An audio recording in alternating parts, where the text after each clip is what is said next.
గా ఉంది. రాత్రి రెడ్ కలర్ పూసుకున్నారు, అక్కడ దాకా నేను చూసాను. తర్వాత ఏం జరిగింది? మీరు చూసిన దగ్గర నేను చెప్పాలా, నేను చూసింది చెప్పాలా? సరే మీరు చూసింది చెప్పండి. అడగండి, చెప్పండి ఎలా అనిపించింది, ఎవరు గెలిచారు? సో రీతు చౌదరి పవన్ కి బాగా సపోర్ట్ చేస్తుందని బయట టాక్. రీతు చౌదరి అన్యాయం జరిగిపోయిందండి పవన్ కి, పాపం చాలా అన్యాయం జరిగిపోయింది. విషయం ఏంటంటే రీతు చౌదరి అంతలాగా ఆయన కోసం వాళ్ళ టీం వాళ్ళని పక్కింటి టీం వాళ్ళని ఓడించి లైక్ డమ్మీ ఫౌల్ ఇచ్చేసేసి అన్ని చేసినా కూడా పవన్ గెలిచిన తర్వాత వెళ్ళి హక్ చేసుకోలేదు కదా. చాలా అన్యాయం జరిగిపోయింది పవన్ కి. సో ఇప్పుడు రీతు చౌదరి గేమ్ ఎలా అనిపిస్తుంది? ఫస్ట్ అయితే నేను ఆమె సిన్సియర్ గా ఉందని చెప్పిన దాన్ని నేనే ముందున్న వీడియోస్ చూడొచ్చు.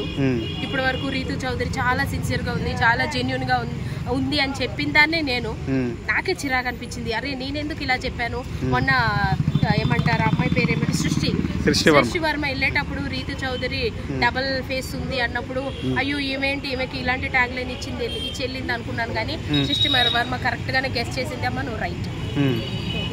అంటే ఈమె కోసం ఈమెకు కావాల్సిన దానికోసం ఏమైనా చేసేసింది. అంటే నోట్లో పెట్టే ముద్దలు ఉన్నాయి కదా, ఎంగిల్ ముద్దలు, వాటి కోసం ఏమైనా చేసింది అని. సో ఇద్దరు పిల్లలు లైన్ అవుతున్నారు, మీరేమంటారు? ఆమె గేమ్ అండి, ఈ పిచ్చిమాలో వెళ్ళి ఏమంటారు వీళ్ళు కూడా మరి గేమ్ ఆడుతున్నారో ఏమో మనకి తెలీదు. బట్ వీళ్ళు మేబీ అదే ప్లస్ అయింది కదా పవన్ కి. ఏమో వీడు కూడా గేమ్ ఆడుతున్నాడో తెలియదు. వీడు అంటున్నాను, నాకన్నా చిన్నోడే ఉంటాడు కాబట్టి వీడే అంటాను. తప్పుగా అనుకుంటే సారీ, మనోభావాలు దెబ్బతింటే సారీ. సో తనుజ గురించి ఏం చెప్తారు? తనుజ ఇప్పటి వరకు అర్థం కావట్లేదు. ఒక్కొక్కసారి ఆమె హైడ్ అవుతుంది అనిపిస్తుంది, అంత క్లియర్ గా ఉన్నట్టు అనిపించట్లేదు. సో తనుజ ప్రతి ఒక్కరిని నాకు సపోర్ట్ చేస్తావు అని అడుగుతుంది. అంత అవసరం లేదు కదా ఆ మాట. నువ్వు వాడితే నీకు సపోర్ట్ చేస్తారు. అంటే ఆమె నిజంగా నాకు చిన్న పిల్లలా అనిపించింది. అంటే ఈమె అంటే మొన్న గుడ్డు దొంగలించి ప్రతిదానిగా గుడ్డే వస్తుంది.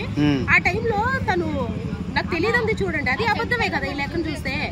అంటే వాళ్ళనే ఆమె సపోర్ట్ చేసినట్టే కదా. వెళ్ళి అతని ఇమానియల్ అడిగింది, ఎవరు అంటే నన్ను సపోర్ట్ చేస్తావా రీతుని సపోర్ట్ చేస్తావా మేమిద్దరు ఉంటే అంటే ఇమానియల్ చాలా కరెక్ట్ అనిపించాడు ఈ టైంలో. ఎవరు ఆట తీరు ఎలా ఉందో చూసి దాన్ని బట్టి నేను సపోర్ట్ చేస్తాను కరెక్ట్ గా మాట్లాడాడు. దానికి ఈమె ఫీల్ అయిపోయింది. అదే మరి అలా అవి ఎలాంటి ఫీలింగ్స్ తెలియదు. మరి అలాగా ఆమె సపోర్ట్ చేస్తే మాత్రం ఆమె సపోర్టింగ్ కరెక్ట్ కాదు కదా.